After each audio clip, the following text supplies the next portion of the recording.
इस पर समझाने की दया की है। देखिए, दया तो महादेव करेंगे, आशीर्वाद साहब दीदी देंगे, हम आप कोशिश कर सकते हैं। साहब ने अलमिल आकर उनकी जो किताब है उसमें एक कहानी है, एक साहब के जीवन से जुड़ी हुई। जब साहब मनातू में थे और माँ, चूंकि माँ का मायका तो मनातू ही है, आप लोगों को मालूम है, शायद कुछ लोगों को नहीं जानकारी हो तो सुन लें। उन्होंने रात में वो और माँ बाहर टहल रहे थे। मनातू गढ़ के पीछे बगीचा है बहुत बड़ा, क्योंकि वहाँ बड़े लोग हैं, उन लोग हमारे नाना साहब बहुत बड़े आदमी, तो वो उस हिसाब से पूरा उन लोगों का बहुत ज़्यादा फैलाव था। तो माँ और पापा साहब और दीदी वहाँ पीछे रात में टहलने गए तो देखा कि एक साधु बैठे हुए हैं, मतलब एक वृद्ध पुरुष बैठा है जो बड़ी बड़ी दाढ़ियाँ हैं उसके पास। तो वहाँ जाकर के माँ उनको कुछ कहती हैं, तो उन्होंने कहा कि देखो वहाँ शीशा का एक टुकड़ा है, उसको उठा करके देखो उसमें कौन दिख रहा है। तो साहब ने शीशे के टुकड़े को उठा करके देखा तो साहब को एक बहुत बड़े साधु की तस्वीर दिखी। तो साहब ने कहा भाई शीशा देखेंगे तो मेरी आप अगर शीशा देखेगा तो आप ही का मुंह हुआ दिखेगा कि मेरा दिखेगा, या हम देखेंगे तो मेरा दिखेगा। तो साहब ने जैसे उस टूटे हुए आईने के टुकड़े को उठाया तो साहब को अपनी जगह किसी दूसरे साधु की तस्वीर दिख रही है। तो साहब ने कहा कि ये मैं थोड़े हूं। तो उस वृद्ध साधु ने कहा कि आईना झूठ नहीं बोलता। ये समझने की बात है हमको और आपको कि साहब दिखते हमारे आप ही जैसे हैं, पर वो है नहीं। वो ये समझिए, वो जैसे दिखते हैं वो है नहीं। हमको और आपको कोशिश करनी चाहिए कि हम आप साहब दीदी बने। इसका सारांश यही है।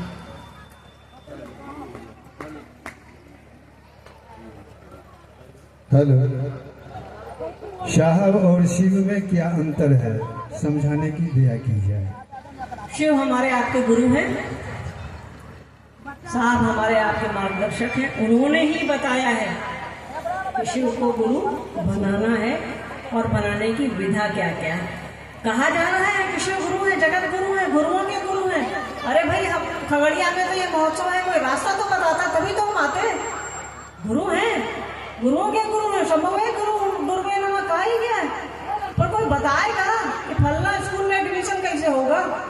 तो बताने वाले हैं हमारे आपके साहब और दीदी माँ।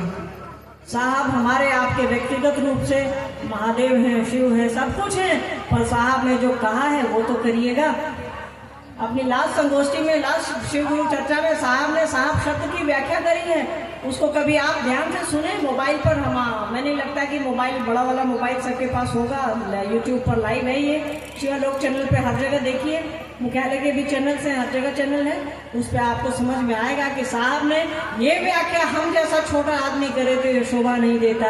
साहब ने साहब किसको कहा है ये साहब की वाणी से सुनिएगा, तो आपकी बुद्धि और आपका मन, अगर आप सही मायने में साहब के लिए सुनना चाहते हैं, सुनिएगा, आपको पता चलेगा साहब किसको कहते हैं। साहब को आप जो भी समझिए, ये आपका व्यक्तिगत है, पर साहब ने जो कहा है कि भगवान शिव को गुरु बनाइए, ये काम हमको और आपको लेकर चलना है, उनका संकल्प हमको और आपको लेकर चलना है।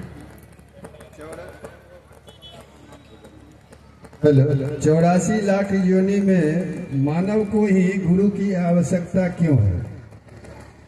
क्योंकि बुद्धि है हमारे आपके पास, ईश्वर की सबसे अच्छी रचनाएं हम आप, उस परमात्मा ने बहुत फुर्सत से बनाया है हमको और आपको।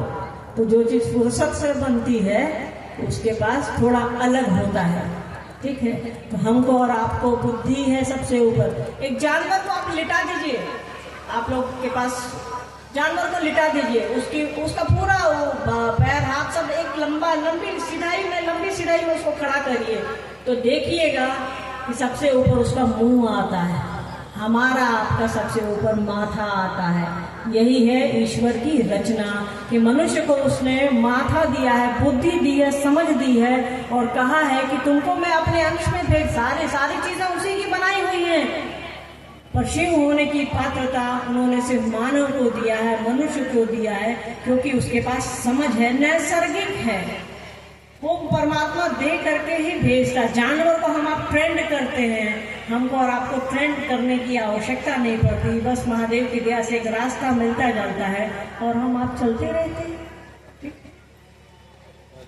हेलो, कालांतर में शिव गुरु सत्ता की स्थिति स्पष्ट हो जाती है, कब एवं कैसे, समझाने की दया कीजिए।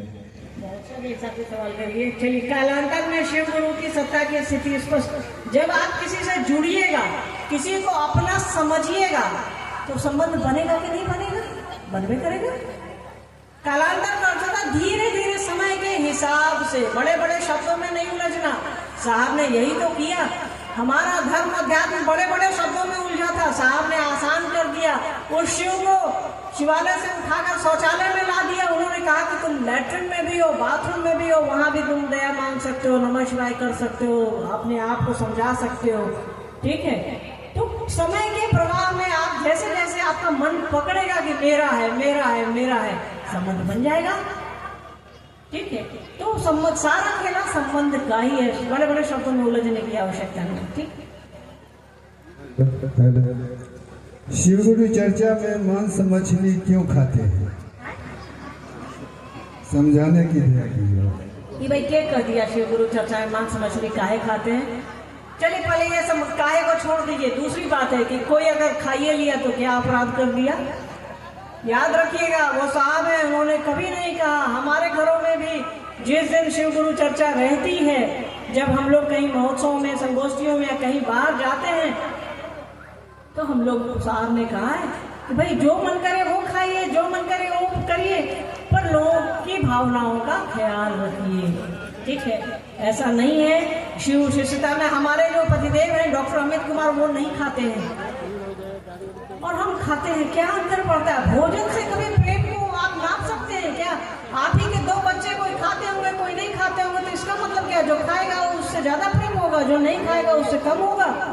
अरे यार, साहब ने लिखा है कि भोजन में चिकित्सा विज्ञान का आदेश अनुकरणीय है।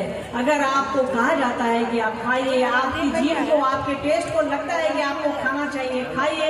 इसको शिव चर्चा से, इसको महादेव से या इनको, इन चीजों से कोई लेना देना नहीं।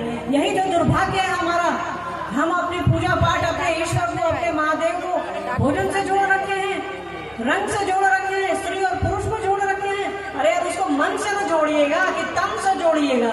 हमारा आपका बच्चा भी जब माँ के गर्भ से बाहर आता है, वो खून में लिपटा रहता है, मत छूइए। उस समय तो बड़ा पूछ-पाछ के जल्दी से ले लेते हो यार। ये आपका व्यक्तिगत है कि आपको भोजन में क्या करना है, क्या नहीं करना है। इससे किसी को कोई लेना देना नहीं होगा। हाँ, आपसे कोई शिव शिष्य कहता है कि मुझको मुर्गा खिलाइएगा तब मैं आऊंगा, आप क्यों बुलाते हैं उसको? साहब ने इसकी मनाही की है। शिव शिष्यता में ये सवाल ही गलत है कि जो शिव शिष्य हो वो मुर्गा खाएगा। भोजन का विज्ञान आपका व्यक्तिगत है, कपड़ा पहनने का विज्ञान आपका व्यक्तिगत है। बस उसको अपना बनाइए। कहाँ भोजन, कहाँ कपड़ा में उलझे हो यार। चले जाएंगे लोग, कपड़ा वाइट कपड़ा में लगा के फूट आएगा और पूरी भुजिया जिलेबी घाट पर खाएगा। कहाँ, किसमें फंसे हो? महादेव महादेव करिए। साहब ने इतनी सुंदर विधा दी है हमको और आपको। कोई नहीं आएगा हमको और आपको शिव की ओर ले जाने के लिए। वो हैं और दीदी माँ है हमको और आपको शिव की ओर ले जाने के लिए। शिव की ओर चलिए ना। भोजन, मुर्गा, मछली और पनीर में कहाँ अटके हो यार। अंतिम सवाल है ये। 108 बार नमः शिवाय कहते हैं तो पहले साहब आ जाते हैं, बाद में शिव गुरु आते हैं, तो पहले किसको प्रणाम करें, ये बताने की दया कीजिए। देखिए, इसमें कोई दिक्कत नहीं है कि पहले साहब आ जाते हैं। आप जिससे नजदीक है, जो दिखता है उसको आदमी पकड़ता है, कोई दिक्कत नहीं है इसमें। ठीक है, जिसको महादेव ने चुना है आप उसको देख रहे हैं, इससे अच्छी बात क्या होगी?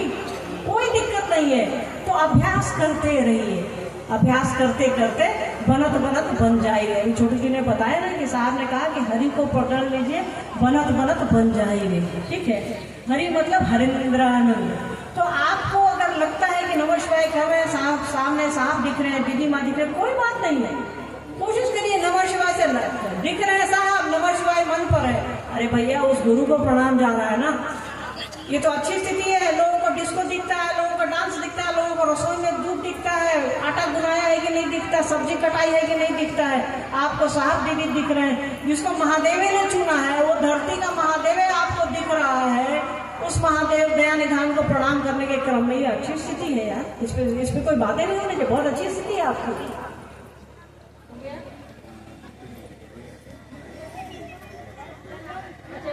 एकादशी